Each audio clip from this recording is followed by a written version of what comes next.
नमस्कार विद्यार्थियों।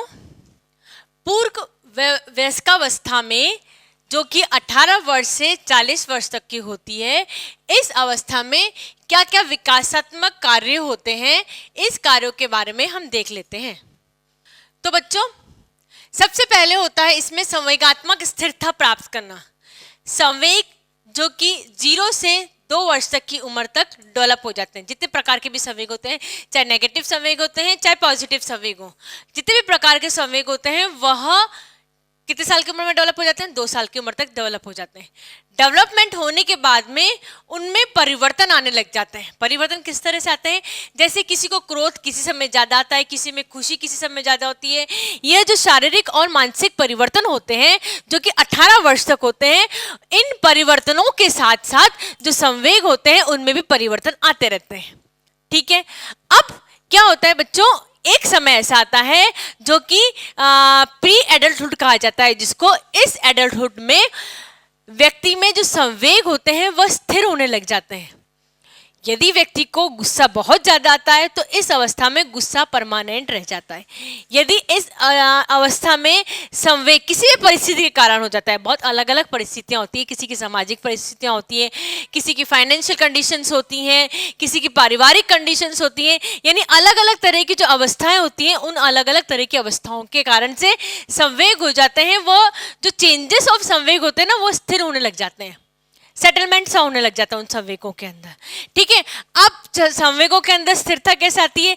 व्यक्ति अपने गुस्से को कंट्रोल करने लग जाता है, स्थिर करने लग जाता है ना। यदि व्यक्ति प्रसन्न रहता है तो वो प्रसन्नचित्त ही रहेगा हमेशा। उसका प्रसन्नचित्त वाला जो संवेग है, प्रसन्नता वाला जो संवेग है, वो प्रसन्नता वाला संवेग मेंटेन रहने लग जाएगा। समझ में आ रहा है आपको? यानी कि उनके जो संवेग होते हैं, उनके संवेग स्थिर होने लग जाते हैं, जो भी संवेग होते हैं, है ना। नेक्स्ट है मानसिक तनाव एवं कुंठा को सहन करने की शक्ति। ये स्टेज जैसे बच्चों की जब हम बात करते हैं तो किसी भी तरह का मानसिक तनाव हो जाता है, आप देखेंगे जो रिजल्ट आने वाला होता है तब एकदम से दिल की धड़कनें बढ़ जाती हैं, है ना। ये स्टेज ऐसी आती है जिसमें मानसिक तनाव को सहन करने की शक्ति आ जाती है। किसी के साथ कोई दुर्घटना हो जाती है तो उस चीज़ को सहन करने की ताकत आ जाती है। मानसिक तनाव तो तभी होता है जब हमारे साथ में कोई अप्रिय घटना होती है। प्रिय घटना को हम मानसिक तनाव में नहीं लेते, है ना बच्चों। तो अप्रिय जो घटना हो जाती है, इस अप्रिय घटना से मानसिक तनाव हो जाता है। इस मानसिक तनाव को सहन करने की जो ताकत होती है, सहन करने की जो शक्ति होती है, वह किस में आ जाती है? इसमें आ जाती है। इस एज तक आ जानी चाहिए। इसी एज में कुंठा सहन करने की ताकत भी आ जाती है। अब कुंठा सहन कैसे होती है? कुंठा क्या होती है सबसे पहले तो हम ये देख लेते हैं।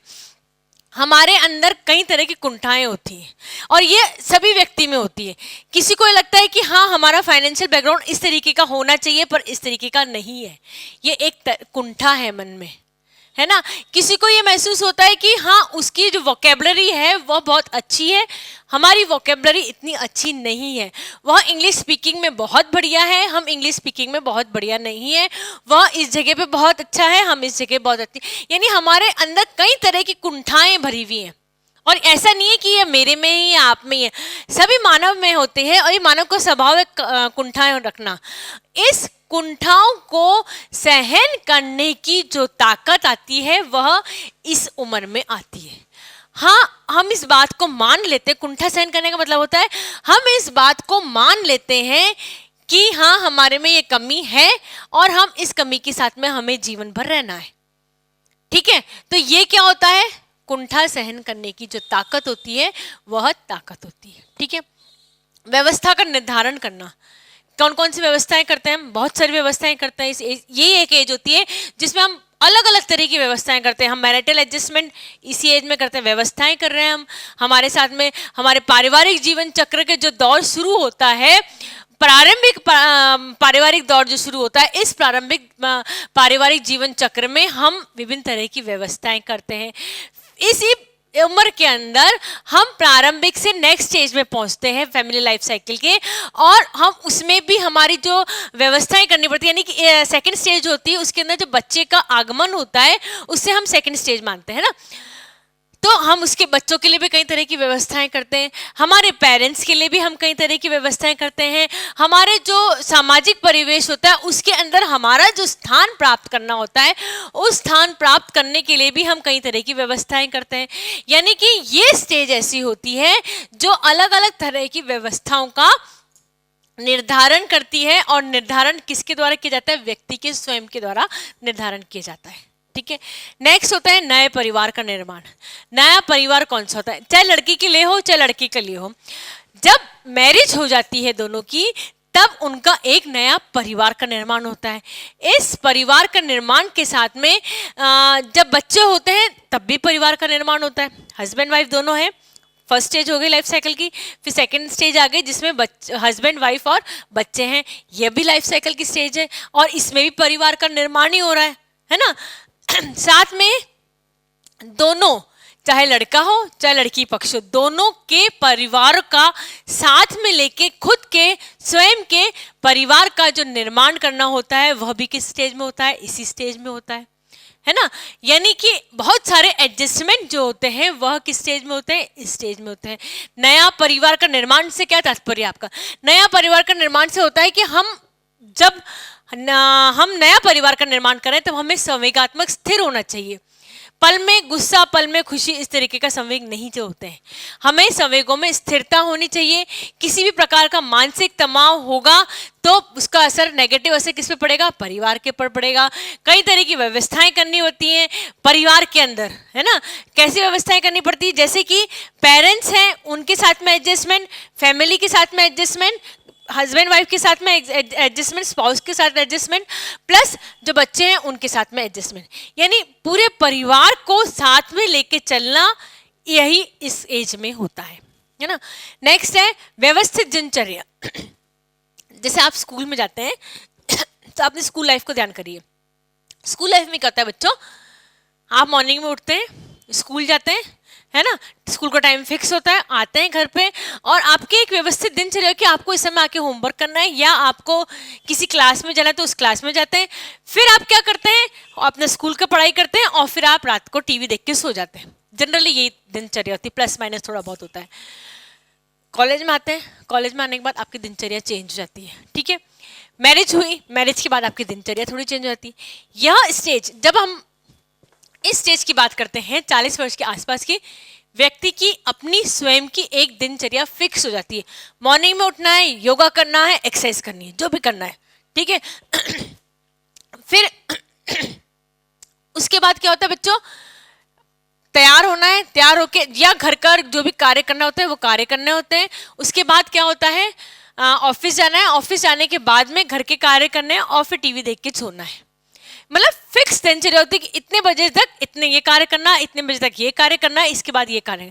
यानी आपकी जो दिनचर्या होती है, दिन भर का जो कार्य होता है वह फिक्स होने लग जाता है। और स्पेशली बच्चों, ये जब पूर्व वयस्क अवस्था होती है, इसके जो लास्ट के ईयर्स होते हैं, 30 ईयर्स के बाद का जो स्टेज होती है, 30 से 40 ईयर्स में, यह ज़्यादा निश्चित होते हैं, है ना। क्यों? क्योंकि 18 साल के बाद तो बच्चा एकदम से पॉलिश होके, क्योंकि हम कह रहे हैं ये बात कि यह इस स्टेज में आ जाता है, परंतु एकदम से जो चेंजेस होते हैं वो नहीं होते। मैरिज होती है 20 साल, 25 साल, 28 साल में। उसके बाद रूटीन थोड़ा बहुत दैनिक दिनचर्या चेंज हो जाती है। एडजस्टमेंट पीरियड भी होता है वो, इसलिए भी दिनचर्या थोड़ी बहुत चेंज हो जाती है। तो बच्चों फिर पुनः अपनी दिनचर्या को पूरी लाइफ टाइम के लिए सेटलमेंट होने के लिए 30 इयर्स के बाद का जो स्टेज होता है, टेन्योर जो होता है, वो स्टार्ट होने लग जाता है ना। इसमें आपको ये पता होता है कि आपको यह कार्य इस समय तक करना होता है, आपको अपने लिए इतना रिक्रिएशन के लिए टाइम देना है, अपने एक्सरसाइज के लिए इतना टाइम देना है, अपने ऑफिस के लिए इतना टाइम देना है, अपने पेरेंट्स के लिए, सोसाइटी के लिए इतना टाइम देना है। यानी आपकी हर चीज फिक्स होती है। संडे है, संडेज को हमें ये करना है, आपका हर चीज यानी कि फिक्स होती है। उसे हम बोलते हैं आपकी व्यवस्थित दिनचर्या का निर्माण भी इसी स्टेज में होता है। नेक्स्ट हम बात करते हैं निर्भरता से आत्मनिर्भरता की ओर पलायन। 18 साल तक आप किसी न किसी बात पे किसी न किसी के लिए निर्भर रहते हैं। जैसे फाइनेंस मैटर की बात कर रहे हैं हम। सबसे पहले फाइनेंस मैटर में आप इस बात पे पेरेंट्स के लिए निर्भर रहेंगे कि आपको यह अमाउंट चाहिए, ठीक है। फाइनेंस पे पूरी तरीके से पेरेंट्स पे। अब चूंकि मैटर थोड़ा सा चेंज हो जाता है, आपकी जॉब लग जाती है तो आप अपने आप फाइनेंस का मैटर्स देखने लग जाते हैं। इसमें एक तो ये पॉइंट होता है। दूसरा पॉइंट ये होता है बच्चों, फाइनेंस के अलावा भी जब आपके पास फाइनेंस होता है, आप जॉब में लगते हैं, तो आप बहुत सारी चीज़ों के लिए, पहले ये हो सकता है कि आप एक जगह से दूसरी जगह जो मूवमेंट होता है with in city, out of city, हम किसी और के ऊपर डिपेंडेंट रहें, है ना। परंतु जॉब के पश्चात, मैरिज के पश्चात हम किसी और पर डिपेंडेंट नहीं रहते हैं, हम हमारा काम स्वयं करने लग जाते हैं। हमारा काम स्वयं करना मतलब क्या होता है, हमारे जो फाइनेंस का जो भी मैटर होता है वो हम स्वयं देखने लग जाते हैं, हम निर्भर हो जाते हैं, हम किसी के ऊपर डिपेंडेंट नहीं रहते। हमें ये देखना है कि हमारे कार्य ऐसा करना है, इस तरीके हमारे जो सामाजिक परिवेश में हमें सामाजिक दायरा क्या रखना है, हमें हमारे समाज की कितनी रिश्तेदारी निभानी है। समाज से जब हम बात करेंगे सामाजिक बातें, तो हम रिश्तेदारों की बात करेंगे, है ना। तो हमारी सामाजिक दायरों में हमें कितनी रिश्तेदारी निभानी, कहाँ तक निभानी है, यह हम स्वयं डिसाइड करते हैं। यानी हम किसी और को ये बताने की आवश्यकता नहीं होती है कि आपको ये कार्य करना है। आप स्वयं अपने डिसीजंस खुद ले सकते हैं, और यह डिसीजन खुद लेने की जो प्रकृति होती है, यह डिसीजन खुद लेने की जो प्रवृत्ति होती है, वह किस एज में आती है, इस एज में आती है। उद्देश्य का निर्धारण, जनरली क्या होता है, उद्देश्य का निर्धारण अर्ली जो स्टेज होती है 18 से लेके 30 साल तक, इसमें अर्ली स्टेज में उद्देश्य का निर्धारण होता है। आपका लक्ष्य क्या, आप क्या चाहते हैं जिंदगी में। आप ये चाहते हैं कि आपको यह बनना है, आपका करियर का चुनाव करना है, या आपका फाइनेंस मैटर में चुनाव करना है, आपको हाउसिंग मैटर में चुनाव करना है, आपको मैरिटल लाइफ साइकिल में चुनाव करना है, आपको जो बच्चे के लिए चुनाव करना है। ये जितने भी मैटर्स होते हैं, आपका क्या उद्देश्य है उसके लिए, है ना। हम ये चाहते हैं हमारी अर्ली मैरिज हो जाए, इस स्टेज में डिपेंड करेगा। आप ये चाहते हैं लेट मैरिज होगा, तब भी ये स्टेज में डिपेंड होगा। आप ये चाहते हैं कि आपको पर्टिकुलर फाइनेंशियल स्टेज तक पहुंचना है ना, तो आपको आपका लक्ष्य निर्धारित करना पड़ता है। आपको क्या डिसाइड करना पड़ता है, आपका लक्ष्य निर्धारित करना पड़ता है।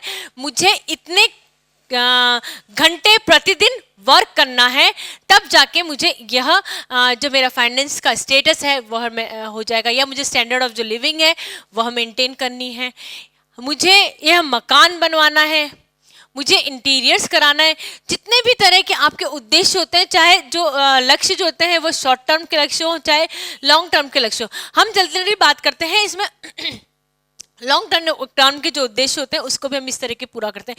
यानी कि आपका जो रिटायरमेंट के बाद में ऐसे आपको इतना पेंशन आनी चाहिए, इसके लिए जो प्लानिंग लेनी होती है, चाहे म्यूचुअल फंड लें, चाहे एनपीएस लें, जो भी लेवें, है ना, उसके लिए आपको प्लानिंग जो करनी होती है, आपको जो उद्देश्य निर्धारित करना होता है, वह किस में करना होता है, इसी स्टेज में करना होता है।